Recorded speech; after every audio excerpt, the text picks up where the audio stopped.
I support United States of America. I really do. Note how it always aims to protect its citizens and neutralize terrorists across the world, specifically those who want to harm America. In the latest case, USA has accused India that there was a murder plot against one of the American citizens, Gurpatwant Singh Pannun, and American agencies successfully thwarted that plan. The catch here is, Pannun is not a regular law-abiding American citizen contributing to a better world and following the American dream as an Indian origin. He is famously known as the Khalistani leader of Sikhs for Justice group, which is banned in India, as he openly advocates for separatism against India and violence against Indians. Pannun is designated as a terrorist by India's National Investigation Agency, facing 22 criminal cases and 3 sedition charges. And there are reasons for it. Pannun recently threatened Air India flights between Canada and India while India was hosting the Cricket World Cup. He said, "Air India will not be allowed to operate. Asking the Sikhs, do not travel by Air India, your life can be in danger." Was this simply a blockade call that he was referring to in the video circulating on social media? Because reports surfaced that Canada immediately tightened security of Air India flights following this threat video. Now, both India and Canada would have dismissed such a video on social media had it not been for a real-life example of Air India Kanishka aircraft that was bombed in 1985, killing about 330 passengers both from India and Canada. Pro-Khalistan leaders were arrested for orchestrating this bombing. It shouldn't be hard to see and notice the difference between an activist, a revolutionary fighting oppression, and those like Pannun who advocate killings or upload images asking supporters to target them if seen. Many such videos of dangerous threats are in public domain by Pannun, and the world expects India should not even express a concern. In the past few years, Pannun has gained notoriety and has been known in India. But I must also add, he does not have the support of the larger Sikh community. I repeat, he does not have the support of the larger community for his extremist actions against India. Reports also confirm how Pakistan's ISI has been coordinating, organizing meetings with criminals and gangsters, giving shelter to them, and misuse the Sikh cause for dangerous consequences. India's effort to issue a red corner notice against Pannun was interestingly rejected twice. Why? Pannun is a known figure for unlawful instigation. On 15th August 2022, he announced a cash prize for anyone who will hoist a Khalistani flag at different landmark locations across India. On camera, he has threatened Canadian Hindus to leave Canada or they will start to be attacked soon. Are Western nations waiting for some young mind to get influenced by these extremist videos and act on it? Only then will they start to take some action against these videos and extremist views. I have to say, USA is smarter than Canada. In the case of Pannun, USA prepared a sealed indictment, compiled what it claimed is a chain of evidence, eventually revealing or leaking what it claims is the name of the man involved, while maintaining diplomatic discussions with India.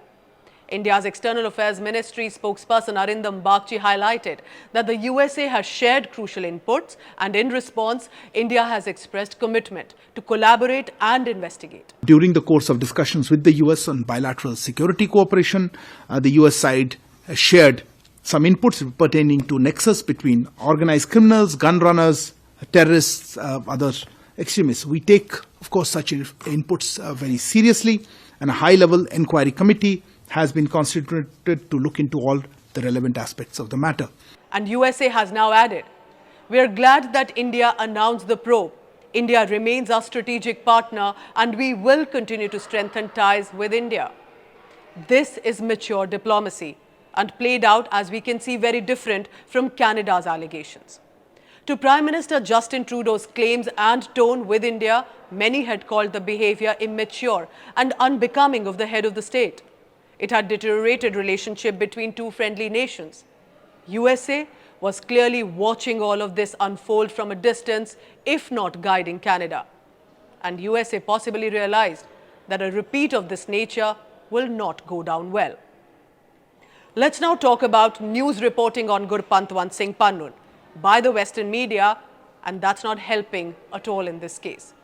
First, it is not wrong as a journalist to interview a terrorist or someone who even calls for violence against a people or country. Terrorists have been interviewed the world over, but to promote rather than expose their dangerous thoughts is when this becomes a concern. Recently, the Time magazine put out a platform to him, and it drew immediate sharp criticism, for almost no question was hard enough, glossing over even violent calls against India by Pannun. The interview focused elaborately on India wanting to kill him and the claim about it, and the response simply from Pannun, and if did he fear for his life. The interview was published on 27th November, portraying his perspective as some commitment to a peaceful and democratic approach. Peaceful with Kill India poster threats, democratic by literally issuing threats against Hindu Canadians, Indians, and telling them not to take the Air India flight on a certain specific date. Time magazine, this is hardly surprising, given the magazine's track record of featuring controversial figures as heroes, because we remember Adolf Hitler was also featured as Man of the Year in 1939. Recently, the cover image of Bangladesh Prime Minister quoted controversy for stating if this looked like a test of democracy. And USA is now involved in Bangladesh elections, their envoy even meeting the Bangladesh's election commissioner. Time had also called Prime Minister Narendra Modi divider-in-chief in 2019. So their choice on who to show as heroes and who to show as negative is quite evident. In this interview with Pannun, the questions lacked depth and scrutiny. The responses were expected, aligning with Pannun's narrative, rather than critically examining the complexity of the situation, not challenging Pannun's assertions. When he says pursuing the right of community to self-determination, not probing further or what is denied, what is discriminated in India, that there is a need for a whole separate nation based on religion. Not challenging his controversial statements, not pressing for clarifications, simply providing him a platform. Pannun also told the Financial Times he believed the Indian government was trying to kill him because he was organizing the Punjab referendum and called it transnational terrorism. Now, I want to clearly say here on camera, I will never support anyone's assassination, of course, that's needless to say. But how is Pannun so easily allowed to throw such serious claims and also get published? It's amusing to say the least, because he continues to threaten others and on camera. New York Times also quotes him as Mr. Pannun, a respectful prefix I appreciate. But did they also use the same for those actively working against America's sovereignty? The BBC has also addressed him with such endearing respect. Such politically correct ways, not examining the possible repercussions, will harm the West sooner than later. Western media's inclination to not critically analyze the complexity, the dangers of Khalistan rise on American or Canadian soil is their straight stereotype against India, without realizing the danger that they are pandering to. To an interview to the BBC, Pannun in fact accepted he did not intend to target all Hindus, only those who align with the interest of the Indian government. So he accepted that he intends to target Hindus, especially those in Canada, if they seem to stand with India. And this intolerance does not raise an alarm for the agencies. Here is what I am thinking. USA has a strict check on immigrants. Rigorous background research is done for anyone. It is not easy to enter into the United States of America, not easy to get a visa, definitely not easy to become a citizen. But a man like Pannun, despite his open calls for violence in the name of justice, not only remains a citizen, but also never faces the law, or at least is never told to even stop giving out these threats to a friendly nation. So let me tell you a bit about his background. Who is Gurpatwant Singh Pannun? Born in Khanakot village on the outskirts of Amritsar in Punjab, studied law from the Punjab University, practiced law in Punjab and Haryana High Court, and then migrated to the United States of America in 2007, advocating for a separate Sikh country. But only of Punjab in India, not of Pakistan Punjab, where two most holy Sikh sites are located. Not of Pakistan, where Sikhs are persecuted on a daily basis and need world attention, but only of India, where in fact Sikhs are equal citizens. They are assets to India's progress, where Sikhs are influential in politics, business, administration, and much more. Ask any Indian and they will tell you that India is not just the land where Sikh religion was born, where Sikh gurus fought for justice, but it is also the land where Sikhs today are leaders, contributors, from armed forces to business to social service. While Pannun accuses India of suppressing freedom of speech or for injustice on 1984, here is one fact check for all of you.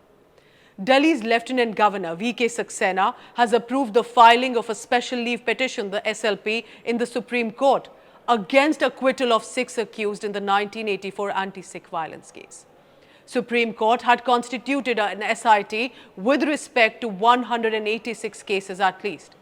In 2019, SIT under the Union Home Ministry reopened investigations in specific 7 big cases. Even those cases where the trial had been completed, cases were closed, were then reopened. The ministry expanded the ambit to reinvestigate cases in which the accused were discharged. And not just reopening cases, there have been convictions too. From Sajjan Kumar, a political leader who is now facing life imprisonment, to many others who have been convicted of violence against the Sikhs in 1984 and are behind bars. This fight for justice for the members of the Sikh community must continue. Indians always have and always will stand with the Sikh community, specifically in their fight on 1984 gruesome violence. But men like Pannun ignore all of these efforts and provoke a very dangerous narrative. You may be thinking, what's the big deal? Pannun is one man. He's not like Al-Qaeda's Osama bin Laden with an army. Ignore him. There are just few aggressive Khalistanis waving the yellow flag. They do not represent the larger Sikh community. Ignore them. I have seen Kashmir. It started with similar threats, selective killings, violence here and there, radicalization that went unchecked. Pakistan-supported terrorists were building ground across the valley, went unchecked. And before India realized, Kashmir had blown up in our face. Punjab took a long time to heal from separatism in the 80s. The conflict took with it the life of thousands of innocent people too. From the Prime Minister of India to a resident Sikh in Delhi to a Hindu in Punjab who was also targeted. India cannot afford to watch Khalistan extremism be revived again, because backed by Pakistan's shelter, due to the callousness of Western countries' governments and international criminal funding now, we may not be able to stop this wildfire once it spreads.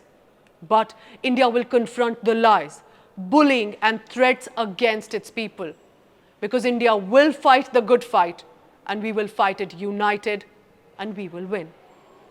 Thank you for watching.